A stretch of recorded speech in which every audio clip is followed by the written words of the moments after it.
ভারত আসলে ওই যে ভারত যেটা বলতে চায় যে যুদ্ধের সময় সহযোগিতা করছে, তো বিনিময়ে তো ভারত কম কিছু পায় নাই, তাই না? তাই আমরা কি পেলাম? ভারত আমাদেরকে অর্থনৈতিক ভাবে কতটুকু সাপোর্ট দেয়, যে তারা যে মানে স্বাধীনতার যুদ্ধের যে ক্রেডিট নেয়, দেশ স্বাধীন হইতো 2 দিন আগে না পরে, এটা সবচেয়ে গুরুত্বপূর্ণ পয়েন্ট। হ্যাঁ, দেশ স্বাধীন হইতো, যেহেতু দেশ স্বাধীন, যুদ্ধটা তো আমরাই শুরু করছি, তাই না? এমন না যে ভারত আগে শুরু করছে পরে আমরা শুরু করছি, এরকম না।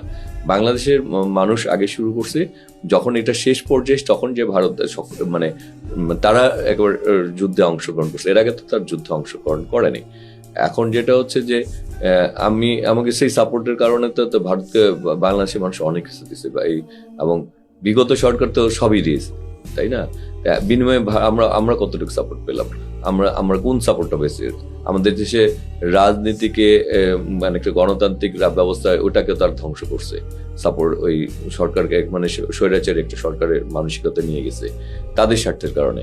তারপরে তারা অর্থনৈতিক ভাবেও আমরা তাদের থেকে কোনো মানে এরকম না যে আমাদেরকে, তারা বরঞ্চ আমাদেরকে অর্থনীতিকে বেশি বেনিফিটেড হয়েছে, করিডোর দিয়ে তারা বেনিফিটেড হয়েছে, আমাদেরকে তো তারা করিডোর দিচ্ছে না। হ্যাঁ, আমরা যে সুবিধাগুলি পাচ্ছি না তো, হ্যাঁ, কিন্তু তারা সুবিধাগুলি নিচ্ছে। এই যে প্রতিবেশী রাষ্ট্রকে